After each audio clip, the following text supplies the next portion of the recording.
We are kicking off today with AEW Dynamite as the stakes were higher than ever this week with the finals of the men's and women's Owen Hart tournaments scheduled for the show. For the men's side of things, Bryan Danielson took on Hangman Adam Page, who only recently returned to the ring, and Jeff Jarrett served as the special enforcer on the outside. It didn't take long for the new angry Hangman to ground Danielson and pound on him, and while Bryan didn't make things easy, it felt like Page was in control more often than not. After a commercial break, Danielson was a bloody mess and Page was trying to open the wound with punches to the head, and Hangman fought out of a label lock with a nice back suplex. As Jarrett watched, the two worked incredibly well together in another fantastic addition to their resumes, and Page's new character made this feel different to their prior matches. This match had a little bit of everything and the crowd were fully invested as Page continued to target the neck of Danielson, who was checked on a few times by the ringside doctor. Danielson, whose attire was a tribute to Owen and the Hart family, barely made it back to the ring to avoid a countout and accidentally KO'd the referee with a running knee. Page took the opportunity to use his belt as a weapon, and Double J tried to intervene and revealed a ref shirt under his own to add a new layer to the match. Page and Danielson both came close to victory, and in the end, it was Bryan who won with a counter into a pin, infuriating Page, who stormed to the back. A bloodied and battered Danielson was presented with the Owen Hart title by Dr. Martha Hart and has earned an AEW World Championship match at All In next month. This was a hard-fought match from both men, and do you think Danielson was the right call, or should somebody else have won the tournament? Let us know down in the comments. Swerve Strickland appeared on the stage to have a face-off with his challenger and a tease of what's to come in Wembley Stadium before cutting a promo in the ring. While Strickland appreciated Bryan's hard-fought victory, he still had a grudge over Danielson's former win over him and had a few insults for his All-In opponent. Switching gears, Swerve announced that he will lead the charge for Team AEW in the upcoming Blood and Guts match with the Elite and challenged Kazuchika Okada to a match. Concluding the segment, Strickland fired shots at Will Ospreay and vowed to make AEW All In Bryan Danielson's final countdown, a nod to the American Dragon's iconic theme song. Strickland is willing to take on all comers, but could he be spreading himself too thinly ahead of All In 2024? If so, that could mean big things for Danielson in Wembley Stadium. If this week's AEW Dynamite sounded different to you, it's probably because Taz wasn't on commentary and had been replaced by Nigel McGuinness. Excalibur explained that Taz's removal was because Chris Jericho lobbied to the Young Bucks and the AEW EVPs were happy to give Taz the boot at the request of the Learning Tree. It was just a few days ago that Samoa Joe dropped a challenge to Chris Jericho to face him in a Stampede Street fight, which came after the Learning Tree went after Joe, Hook, and Shibata. To make matters worse, Hook was blindsided when he was being tended to by AEW's medical team, so Samoa Joe entered last night's street fight hungry for revenge.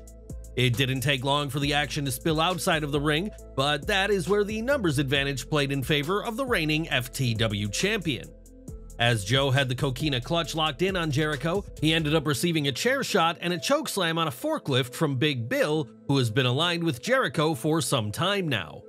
They then set him up on top of a wooden plank on a forklift before Jericho drove him straight through a wall, leaving officials no other choice but to call off the Stampede Street fight.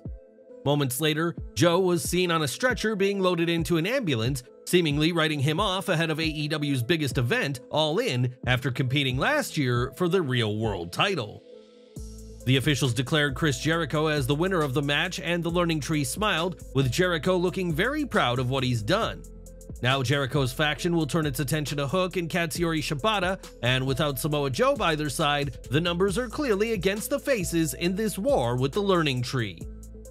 Fans won't be seeing Samoa Joe on AEW TV for the foreseeable future, but they will be seeing Joe very soon on TV, albeit in a very different role. PW Insider reports that Joe was written off TV so that he can begin filming Twisted Metal's second season, and the filming will start later this month and will continue until October 2024. Joe played the body of Sweet Tooth for the show, while Will Arnett provided the voice of the game series favorite, so Joe will be kept plenty busy outside of Tony Khan's promotion. On this week's Raw, Dominik Mysterio appeared ready to give in to Liv Morgan's advances until the return of Rhea Ripley cut short whatever the pair had planned in the ring. While Morgan made a speedy exit, Mysterio remained in the ring where he was confronted by his mommy, who was not happy at all with what she's been seeing. On Instagram, Ripley made clear that she's still not happy with Dom, as she shared an image of herself kicking Mysterio, who had a suitcase, out of the house. Ripley added a thinking emoji, suggesting that there is something she's contemplating doing, as the on-screen relationship between the two is in serious trouble. With Ripley's return coming mere weeks away from SummerSlam, fans are intrigued to see where this goes and what role this angle will have on the biggest party of the summer. One idea being pitched is that Mysterio, who is firmly in the doghouse, will be unable to win back Rhea Ripley and unable to see the point of wrestling without her, would quit WWE. This would add a new level of intrigue going into a women's world title match at SummerSlam between Liv and Rhea, during which Mysterio would make his return after a few weeks away. In Cleveland, Mysterio would reveal where his loyalties truly lie, as he'd either assist Ripley in winning back the title or aid Liv and start a new dangerous power couple in the process. Sure, the idea of somebody quitting just to immediately return has been done to death and was done mere weeks ago with Drew McIntyre, but WWE believes the return of Dom would be worth it. What do you make of this possible idea at SummerSlam? Or do you think Mysterio quitting just to return is a bad call? Sound off down in the comments. Last time fans saw Alexa Bliss in the ring, it was back at the 2023 Royal Rumble event, and in November of that year, Bliss welcomed her daughter into the world. While fans expected her to return by now, we're yet to see her come back to WWE TV, but Bliss is training hard to make her return to the ring a reality. On Instagram, Bliss shared footage of her in-ring training and shared that she'd performed her first back handspring since giving birth to her daughter Hendry. Bliss did admit she needs to work on her form, but this should excite fans who are missing the goddess. But there's still no word on when Alexa Bliss will compete in a WWE ring again. At Forbidden Door, Stephanie Vaquer lost to Mercedes Mone, but the Chilean wrestler impressed many, including those at AEW and WWE. Shortly after her match, it was said that both companies were interested in signing her, and now we know what the future holds for the former New Japan Strong Women's Champion.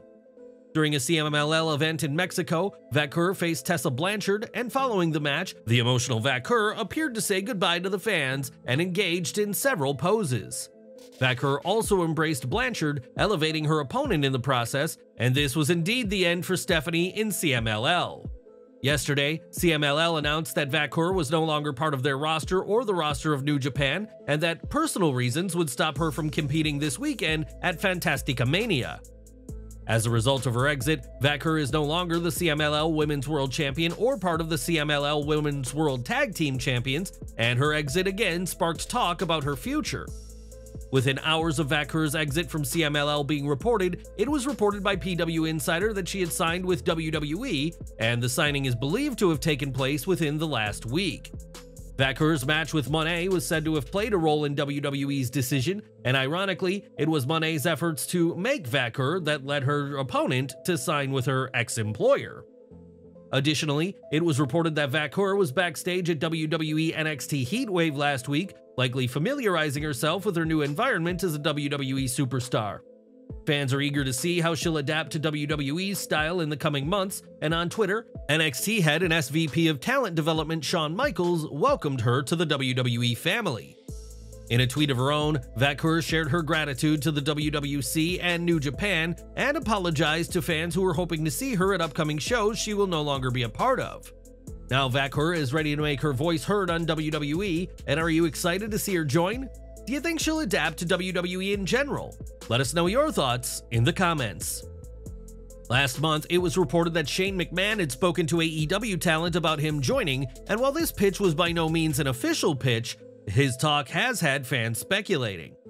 A McMahon in AEW would certainly be a huge score for Tony Khan, and many are intrigued to see what would happen, but for now, McMahon and Khan are yet to have direct communication. Khan has previously said that he's never spoken with Shane McMahon, and during an appearance on Maggie and Perloff, the AEW president made clear this has not changed. He said, "Shane McMahon is somebody I've never met, but he has a lot of experience in wrestling and a lot of friends in AEW. I've never really had any conversations with him or talked to him ever. I know he ran into Mercedes Mone after Forbidden Door, which is a cool coincidence. I've never met him, I'd be open to talking to him, and he's welcome to stop by at any time." I know that's an interesting rumor. There have been all kinds of interesting people in wrestling to come into AEW and walk through that forbidden door. This might be, if it ever happens, one of the more shocking ones. Even though I've never talked to him, he seems like a really nice guy.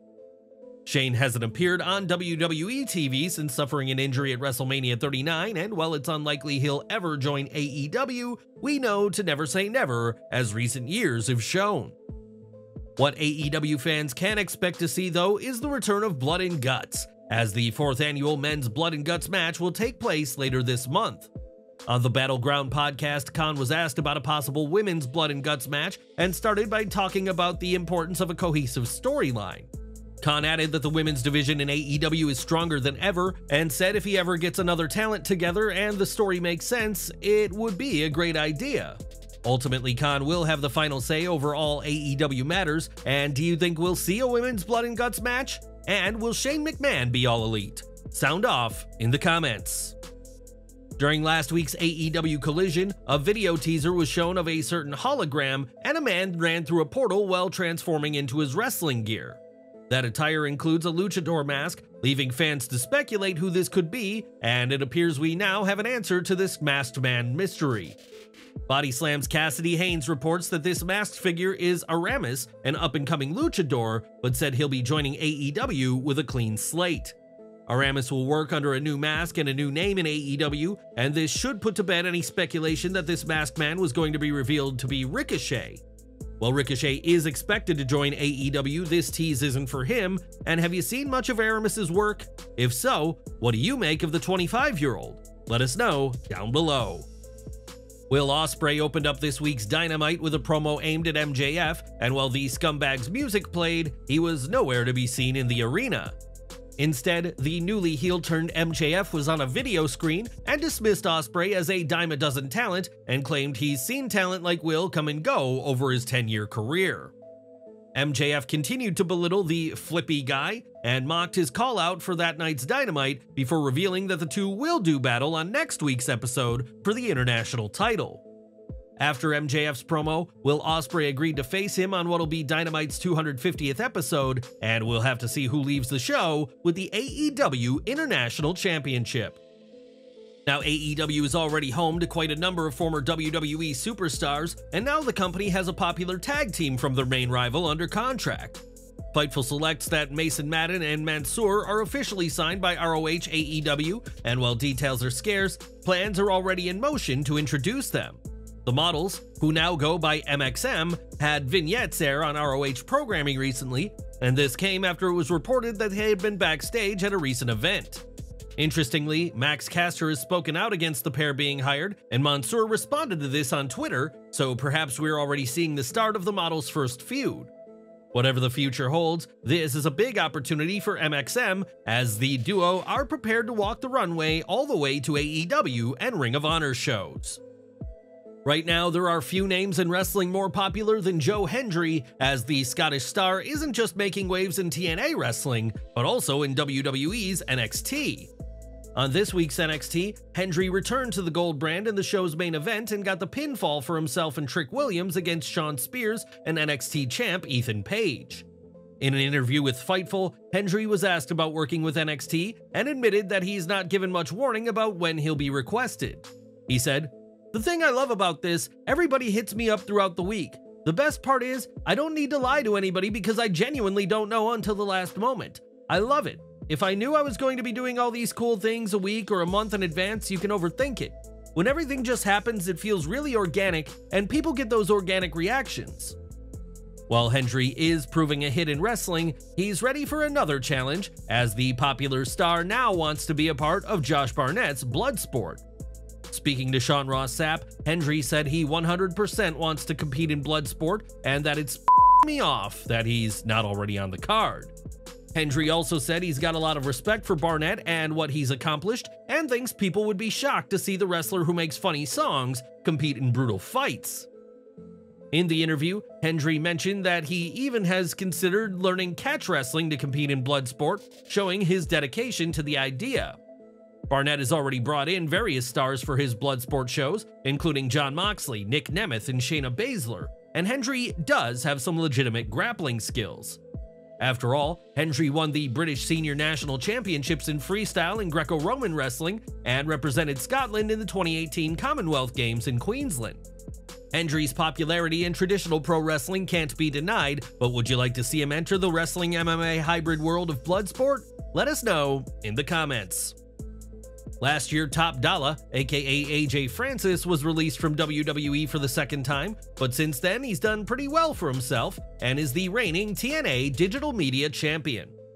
Dollar's biggest feud in TNA so far has been against Joe Hendry, and it turns out that the Scottish Star and the Rascals weren't the only TNA talents at this week's NXT. Fightful Select reports that Francis was also at the show, though the context of this visit was not disclosed, nor was there any indication of future plans for the Hit Row alum. There's also no word on whether Francis is planned for an on-screen appearance in NXT, but he has openly expressed interest, and with the TNA NXT crossover in full swing, he could appear. This week's NXT saw multiple TNA stars appear, exciting the crowd at the Capitol Wrestling Center, and for AJ Francis, his return to WWE programming may still come just yet. At Forbidden Door, Mercedes Moné became a double champion as she now holds the TBS title and New Japan Strong Women's title, and she's ready to take on almost all comers. On Twitter, Moné said to celebrate next week's 250th episode of Dynamite, she's issuing an open challenge that any woman in AEW can accept, except for Britt Baker.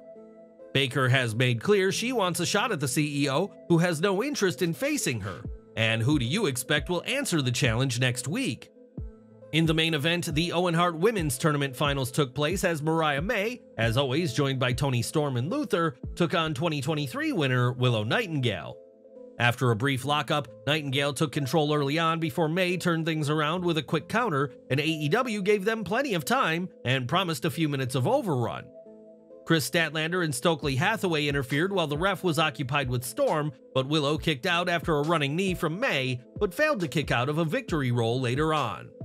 May celebrated her win in the ring, and Willow shook her hand so she could celebrate with Storm, but when presented with the Owen belt, May leveled her so-called mentor. Mariah beat down both Toni Storm and Luther with the belt and sent the butler off the stage and through some tables, while Storm was left a bloodied mess on the stage. May used a healed shoe to do more damage to the Women's World Champion, as commentary speculated whether this was the British Star's plan from the very start. The show ended with Storm a crying bloody mess as May stood over her, and between the match and the turn, this was the perfect way to end the show and kick off this new feud. In AEW, Jon Moxley has proven to be as tough as they come, but recently his time competing in the world of jiu-jitsu has not gone the way he would have hoped. Last year, Moxley won a gold medal in the Naga Cincinnati Grappling Championship, but 2024 has not been as kind to the former AEW World Champion. In March, Moxley tapped out in an amateur jiu-jitsu match, and more recently, Moxley lost via a referee decision, and in a clip shared online, was furious at the result. Moxley can be seen looking baffled by his loss and questions the referee as the victor of the fight walks away, and this just goes to show how tough the world of jiu-jitsu can be, even for Moxley. Back to Dynamite, and after Samoa Joe was taken away, an international championship shot was on the line in a four-way featuring Pac, Claudio Castagnoli, Kyle Fletcher, and Tomohiro Ishii. The four wasted no time in going from 0 to 60, with Claudio emerging as the early leader before we went to a commercial break. They packed a lot into the time they had as fans saw sequences with every combination of opponents and some great multi-man spots, but in the end, it was Pac who came out on top. The British Star made Fletcher tap out to the Brutalizer, and he now has a golden opportunity to reclaim the AEW International title against Will Ospreay. At Money in the Bank, John Cena shared that 2025 will be his last year competing in the ring after an incredible run that has seen him work with some of the industry's top names. Older fans may remember that Cena's first WWE pay-per-view was Vengeance 2002 against Chris Jericho, and the pair would feud again years later for the WWE Championship. Appearing on McGuire on Wrestling, Jericho was asked about the planned retirement tour for Cena and is excited for what's to come. He said, "My career is already longer than John Cena's. No, I mean, it's great. John's always had a great love for wrestling, and he's got a great connection with the fans, so I think it's a cool way to go about it. People know that this is it, and John's not the type of guy to say anything lightly, so I'm sure he's been focused on this and working with the company to make sure it's right. I'm sure it's going to be a really great year and a half for Cena fans and for John Cena himself. Details remain scarce regarding Cena's retirement tour, though John says he's not planning on requesting specific people. But whatever the future holds, expect a fitting send-off for the GOAT. The last time fans saw Darby Allin wrestle, it was at Double or Nothing 2024, and the former TNT champion made his return on this week's episode of Dynamite. On the show, Allin attacked Brandon Cutler and announced that he will be on next week's Dynamite, where he'll plan to confront the Elite. It appears that Allin could be a part of Team AEW for Blood and Guts, and if so, expect another high-risk performance by AEW's resident Daredevil. More from Dynamite is after the show, AEW taped its upcoming episode of Collision, which saw the return of FTR after over a month away. In the first taped match of the night, Konosuke Takeshita defeated Dynamite Kid Tommy Billington, but post-match, Don Callis welcomed Billington into the family. Billington responded by telling Callis to kiss my ass, which earned him a beatdown by the family before FTR made the save to a huge ovation. The pair's last match saw them defeat Claudio Castagnoli and Wheeler Yuta on the June 8th edition of Collision, and we'll have to see what the top guys have in store now that they're back. And we're ending today with the Wyatt Six, who in their short time on TV has captivated fans who have been left speculating who the group could target in tribute to Bray Wyatt. One name coming up with fans is Finn Balor, who was the first victim of The Fiend back at SummerSlam 2019, and Balor is all for working with the macabre new faction. On the What's the Story podcast, Balor was enthusiastic at the idea of working with the Wyatt Six, but said he'd be reluctant to bring back the Demon character for the storyline. Balor's reasoning is that he's a heel and he sees the popular Demon character as that of a babyface, and feels bringing the persona back would blur too many lines. Balor acknowledged that the Demon character hasn't been executed well in recent years, and stated that he would rather not use it than to do it in a way that doesn't satisfy him. Balor mentioned that in 6 years he might be willing to perform as the Demon again, but currently he enjoys being a heel and himself on TV. He added that he believes being a heel as himself allows for more layers and storytelling possibilities as a heel Finn compared to the straightforward bulldozer approach of the Demon.